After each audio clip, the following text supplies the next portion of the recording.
Hey guys, so yesterday, early in the day while I was working, I got notified that Vigano was officially excommunicated. So I made a short video just giving the news of the day, just reporting the news as it was being reported. But since then, I've had a lot of people ask me or tell me that a lot of their family members and friends are following Vigano into schism, and if I had any advice to win them back to the faith. And I do. By the grace of God, I've been very successful in winning schismatics back to the Catholic Church. So I'm just going to give you practical advice. It's not going to be any great theological enlightenment. I'm just going to give you, basically, to me, I was a Protestant 30 years, and it's basically, I'm going to tell you how I would win Protestants back to the one true church, because in my view, they're really not that different.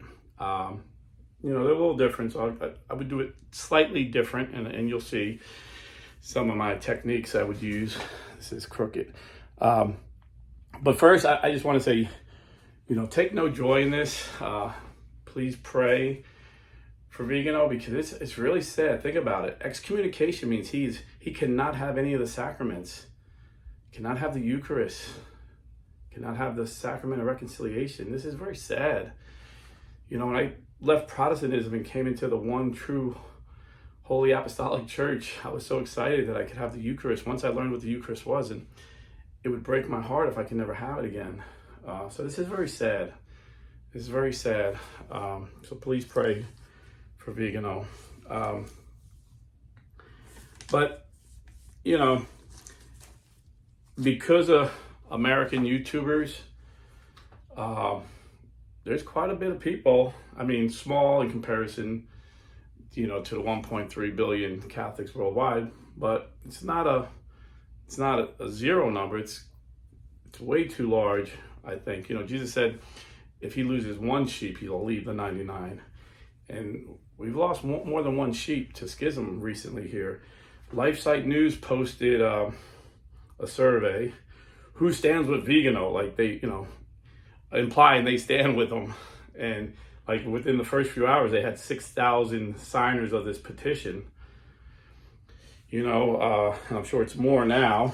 Telemarshall said like 90% of his followers support Vigano, over the Pope. They think the Pope's a heretic and Vigano is right. That's basically what they're asking and they're implying. So it's not a small number.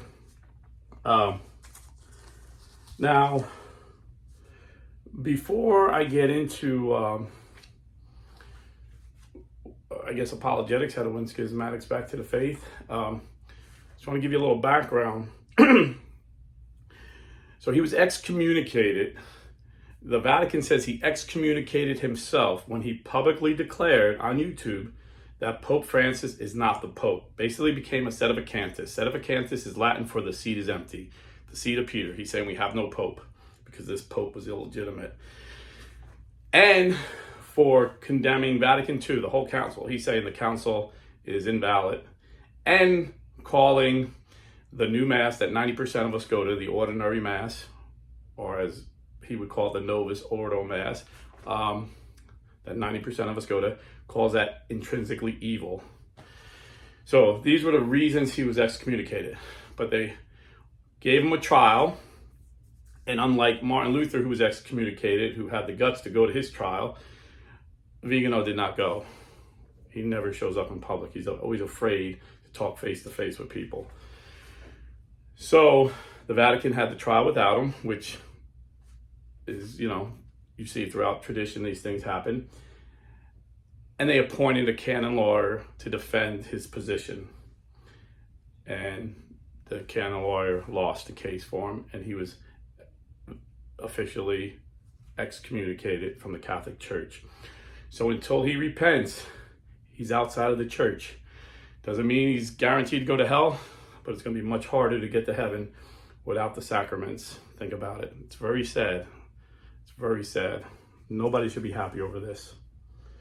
Now, I made a video a few months back, and I put in the link, Father Chisel. He's a priest in this cult called the Resistance. They broke away from the SSPX because they thought the SSPX was too modern. They were getting too close to Pope Francis. Remember when Pope Francis was trying to pull the SSPX out of schism, he gave the faculties back to the priests to hear confessions and to marry people, because all those SSPX guys, couples, were invalidly married until then. So he thought that was the Resistance thought that was cozying it up. And so Bishop Williamson, who used to be a great friend of Lefebvre back in the days, he was excommunicated. He was one of the bishops that was excommunicated. And then Pope Benedict, trying to bring SSPX back out of schism and into communion with Rome, reached out to him and lifted they begged him. They actually went crawling to Pope Benedict XVI and asked him, please lift my excommunication. So he lifted the 4 bishops' excommunication, only to have Bishop Williamson excommunicated again.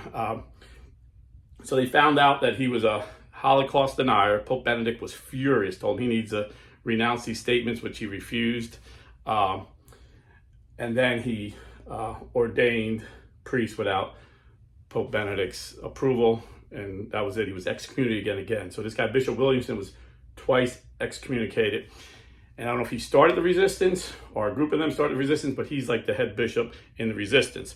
And Father Chiselle said Bishop Williamson conditionally consecrated Vigano sometime in 2023 or 2024. They're very sneaky. Cults are very sneaky. They're very ambiguous. They never tell you straight up what they're about.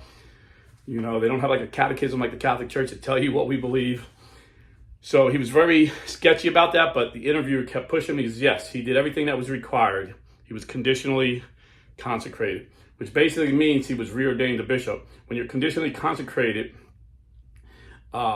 basically they were saying his ordination as a bishop was invalid because they didn't believe anything after Vatican II was valid, I guess. So Bishop Williamson's a really bad guy. What Pope Benedict was furious about, and he apologized to the Jewish people, was one thing. Actually, I got it on here. I think I still have it. He actually said, let's see if I can find it.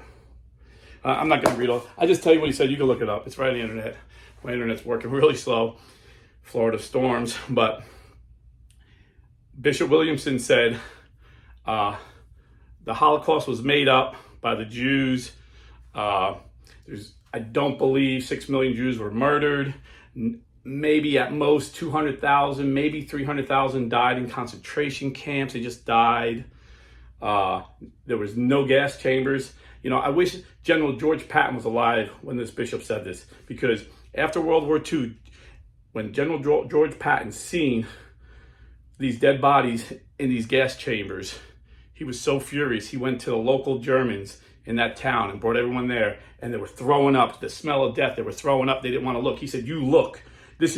You allowed this to happen. You look. This can never happen again. So Bishop Williamson, not only being a Holocaust denier, praises a bunch of white supremacists and Nazis throughout his career. But 2 of the most egregious things that he did was he hit a man named Paul Tevere, Nazi war criminal. Him and Lefebvre hit him in a France seminary, I think it was, for like 9 years. When the police found it, they said, oh, we didn't know. We thought we were just helping a homeless man. And all reports from people there, they took reports. Everybody knew he was a Nazi war criminal, and Bishop Williamson was hiding him with Lefebvre's okay. Also, a guy named Prebeck. Let me see if I got his notes here. Another guy, Prebeck. I'm trying to forget his first name. Another Nazi war criminal, Eric Prebeck.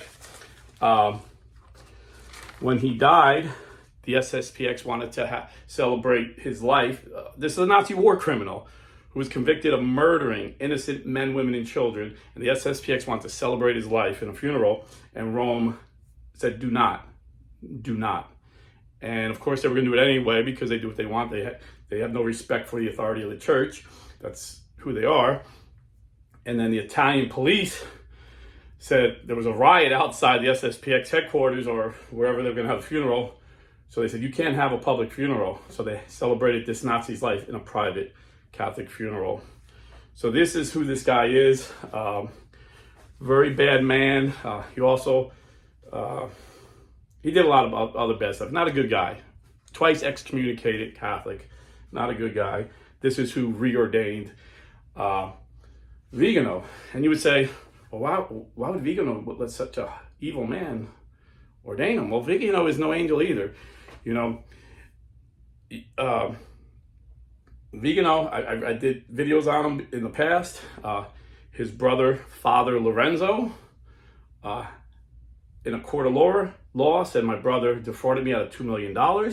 Even though his brother's net worth is like $20 million. He said my brother doesn't want anybody to know how rich we are because he said it would hurt him to becoming a cardinal. But even having $20 million, he stole $2 million from his brother, his disabled brother. And under oath, his brother said that he lied to Pope Benedict. Vigano lied to Pope Benedict and said he needed to stay in Rome to help his disabled brother. He said, I was in Chicago when he told Pope Benedict that lie. Then the court agreed with him. Vigano didn't deny it. He paid the $2 million. $2 million is nothing to this guy. He's filthy rich. But then his sister had to take him to court in Switzerland. A Swiss court found him guilty of defrauding his little sister of $200,000. So this guy is just not a holy man. I mean, ripping off your own brother and sister. The love of money is the root of all evil. Jesus said this himself. So this is who Vigano is. And then we just found out, due to great reporting by Michael Loftman on Reason and Theology, he read a report on McCarrick, and it turns out that there's videos, there's statements of Vigano who was supposed to be watching McCarrick, and Pope Benedict said, don't let him travel, letting him travel with him, toasting him at parties with champagne, publicly saying what a wonderful guy McCarrick was. All this time we knew he was a pedophile and we just had to get him. And then when the report comes out and Pope Francis laicized him, then he starts blaming Pope Francis. Oh, it wasn't me, it was Pope Francis. Pope Francis protected him. And the sheeple believe him. His sheeple believe him. And so why do so many people believe him? I always say on this channel, and I promise you I'm going to get to the techniques. I just got to give you the background of what's going on here. I always say on this channel, it's not who's right that matters, it's what's right. You know, some people, they like someone so much because he said some good things they agree with. And con artists know this. You know, I grew up in Jersey. I grew up in the inner city. I've seen the con. I can smell con artists a mile away. The con is on with this guy. You say things that a group of people will agree with, and then no matter what you say, even if you get caught lying, they overlook the lies. Like, in an opposite example, Trump was at a rally, and he praised the jabs that he created, and he got booed. And the mainstream media couldn't understand why they got booed. And I made a video on my Rumble channel, because I talk a lot about jabs on there. I can't talk much about it here. But I made a video and I said that the mainstream media is perplexed because Republicans aren't like Democrats. We don't just follow blindly. We're critical thinkers.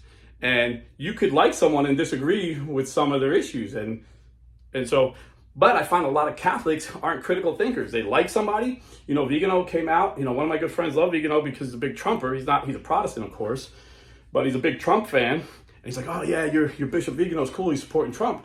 And I heard him. I'm like, yeah, I'm glad someone's supporting Trump. But then after I watched this guy, I'm like, something ain't right with this guy. Something just was not right with this guy. He was off. And then you hear him say stuff against the church. And people are like, yeah, well, Vigano said it, so it's got to be true. And so they follow him like sheeple, going to their death. But, so, this is how I would handle a schismatic. I'm trying to, just want to make sure I didn't forget anything else here. This is how I would handle a schismatic, bringing them back. I would show them throughout history, Martin Luther was excommunicated because he said he was going to bring us back. He believed that the church left tradition. He was going to bring us back to tradition of what the church was really like. And when I was a Protestant, I used to give this example. Yeah, you know, the church is a ship, and over the years, it got all these barnacles of false teachings. And what the reformers like Luther and Calvin did was they chipped off the barnacles. So So that's, you know, I was a Protestant. I had the same arguments these guys have. Okay. So Luther wanted to go back to tradition. And then Luther calls Pope Leo X an antichrist.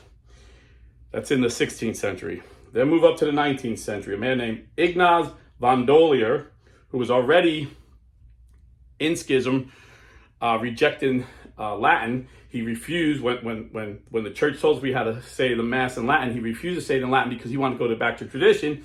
And the first 3 centuries it was said in the vernacular. So he was saying it in the vernacular. Ironically, right? Then when Vatican I came, he thought it gave the Pope too much power. He rejected Vatican I and called the Pope an antichrist. And he was excommunicated.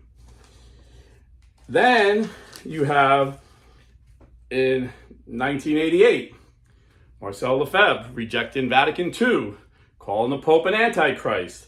Then you have Vigano. He wasn't as creative. He just copied what Lefebvre said. In fact, he even quoted him in his statement when he leaked the letter that the Vatican was excommunicated him. His reply was quoting Lefebvre. He wants everybody to look up to him. He wants all the schismatics to look up to him like they look up to Lefebvre, basically. They call him a saint. And then I would tell my friends, you know, the Protestants thought the Catholic Church fell away from the truth and started preaching a false gospel in like the 13th, 14th century, 15th. But then you have the Mormons and Jehovah's Witnesses, and I can name a bunch of cults that say, no, it happened right after the last apostle died. And we're the true church. So the Jehovah's Witnesses, the Mormons, the Protestants, the old Catholics, the SSPX, and now Vigano's cult of the resistance all make the same argument. They all know better than the church. It's all the same argument. Now, just want to make sure. I always forget stuff. This is too important to forget anything. So, I would show them again. I would remind them what the church is. I would remind them. I would bring them, just like I would bring my Protestant brothers and sisters, of Matthew chapter 16, verses 18 and 19. Jesus says to Peter, and I tell you, you are Peter, which means rock. Now, when I was a Protestant, I would say, well, he used Petro and Petra, you know, small rock, little rock. In Aramaic, there's only one word for rock. And even if they did use it for whatever reason, if you listen to the context, you know what Jesus is saying. And I tell you, you are Peter, and on this rock I will build my church, and the gates of hell shall not prevail against it. Jesus promised his church will prevail. You don't need to start your own church. You don't need to start the Mormons, Jehovah's Witnesses, Old Catholics, SSPX, Resistance. No, there's one holy Catholic and Apostolic church that Jesus started. He built upon Peter. And we can see throughout the ages, from Pope Francis to Pope Linus to Cletus to Clement, all the way to Pope Francis. Then he goes on to tell Peter, I will give you the keys of the kingdom of heaven. Every person listening to them knew what he meant. The ancient languages, the ancient tradition. When a king left his kingdom, he gave one of his servants his keys to the kingdom. That meant he had the authority of the king till the king returned. So he was giving Peter that authority. So when you're disobeying Peter, you're disobeying Jesus. When you're disobeying Pope Francis, you're disobeying Jesus. This is basic Catholic teaching. This was the biggest hurdle I had to get over when I left Protestantism. But the scriptures were clear. I couldn't exegete my way out of there if I tried. I will give you the keys of the kingdom of heaven, and whatever you bind on earth shall be bound in heaven, and whatever you loose on earth shall be loosed in heaven. Up until that point, only the Pharisees and the Sadducees had the power to bind and loose religious laws. He took it from the Jews and gave it to the church. And then he gives an example of how the church exercises her authority as Peter being the leader. So just like you would have a Supreme Court, but a Chief Justice, you have a magisterium of bishops, with the Pope being the Chief Justice. Just an analogy. Matthew, same book, couple chapters later, and this is a letter that Matthew's writing. So the chapters and verses were added later. So 2 chapters later, Matthew 18:15 through 18. If your brother sins against you, this is Jesus speaking, go and tell him his fault between you and him alone. If he listens to you, you have gained your brother. But and people ask, why did Pope Francis wait so long? Maybe they were talking to him. People were trying to talk to him. He wasn't listening. If he listens to you, you have gained your brother. But if he does not listen, take 1 or 2 others along with you, that every word may be confirmed by the evidence of 2 or 3 witnesses. If he refuses to listen to them, tell it to the church. And if he refuses to listen even to the church, let him be to you as a Gentile and a tax collector. Excommunicate him. So this is what happened. He wouldn't listen to 2 or 3 witnesses. He wouldn't listen to 1 witness, and he wouldn't listen to the church. This is why Vigano was excommunicated. The church has this authority. It was given to us by Jesus. And then, when I was a Protestant, I used to say the Pope is an antichrist. So it blows my mind that I hear these so-called Catholics repeating them. Luther, said it. Lefebvre said it. Ignaz Dollinger, the old Catholic cult leader, said it. Vigano says it. Lefebvre says it. This is inspired by Satan. This is not inspired by God. So when I realized the scripture proved that the Pope cannot, and history could not, that was another stepping stone of me leaving the Protestant Reformation and coming back to Catholicism, the home where I was baptized as a baby but left at 19 years old. 1 John 2:22 disputes this claim could even be possible. Who is the liar but he who denies that Jesus is the Christ? There has not been one pope, including Pope Francis, including the Pope Lefebvre called an antichrist, Dollinger called an antichrist, and Luther called an antichrist. Now one pope has denied that Jesus is a Christ. Who is the liar but he who denies that Jesus is a Christ? This is the antichrist, he who denies the Father and the Son. Then John, and this is John right before he writes the Revelation, talking about the Antichrist and the beast. So he's warning the church. And then he says in chapter 4, verses 2-3, by this you know the Spirit of God. Every spirit which confesses that Jesus Christ has come in the flesh is of God. And every spirit which does not confess Jesus is not of God. This is the spirit of the Antichrist, of which you heard that it was coming and now is in the world today. So the Gnostics believed that Jesus did not come in the flesh because they thought flesh was evil. And this was an old Protestant argument that immature Protestants, most mature Protestants, and I'm sure a lot of Protestants watching today know that's a ridiculous argument to call the Pope an Antichrist. But because of YouTube and false teachers, I have to tell Catholics there's no way Pope Francis could be the Antichrist.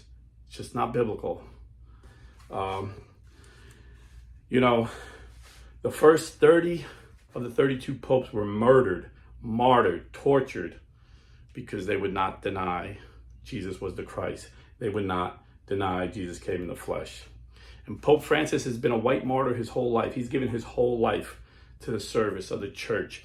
When he was a young priest, he was called the slum priest because he would go into the ghettos of Argentina, the most dangerous places. They warned him not to go there alone, but he went there alone. He would go at night and minister to the poor, minister to the drug addicts, to the beaten, to the prostitutes. Just like Jesus, he was always around sinners. Jesus got accused of being a friend to sinners. Pope Francis regularly gets accused of being a friend to sinners. So these are the same arguments I would give Protestants because I really don't see much of a difference of these schismatics and Protestants. But if there's a shred of Catholicism left in their bones, I would add the Code of Canon Law. As Catholics, we traditionally, if you're a traditional Catholic, you obey canon law.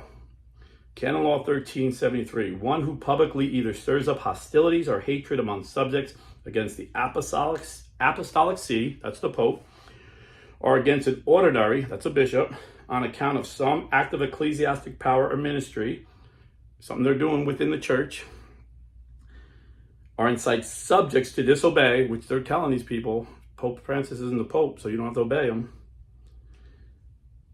They are to be punished by an interdict or other just penalties. I'm amazed at how disrespectful some of these YouTubers are. And this, there's an old saying, you take a frog and you throw him in boiling water, he jumps out. But if you put the frog in warm water and slowly heat it up, he stays. And this is how they slowly, over the years, lied about Pope Francis. And I have dozens of videos. Every time a lie came out, I debunked it. I showed you what they said he said and what he said. I mean, going back as far as when I first became Protestant, I was like, who are these grifters pretending to be Catholic and lying about the Pope? The first lie I heard was he was going to bless gay unions. And I made a video, I'm like, one of the first things he did in 2012 or 2013 was excommunicate Father Greg Reynolds for blessing a gay union. And there was just so many lies like that. And that's what the dissenters and the schismatics will say. Well, what about this? What about that? And they'll tell me all the supposed heresies that Pope Francis is teaching. Schism is a worse sin than heresy. But he's not teaching heresy. But even if he was, schism is worse. Schism is worse. And they want to cite all these theologians and all these YouTubers, and they ignore canon law. Canon law 1404 makes it clear. I'm a simple man. And the canon is so simple, even I can understand it. Canon law 1404, the first see, that's the Pope, is judged by no one. So instead of judging the Pope and being a schismatic, love your neighbor as yourself and love God with your heart. Start winning souls to Christ. We're in the last days, and Satan has you so busy attacking your own church that souls are going to hell. And Satan is laughing in your face. So I would say come back home to the Catholic Church. Pray for the schismatics like Vigano and those he's bringing out of there. There's always been schismatics. And most of all, stay Catholic.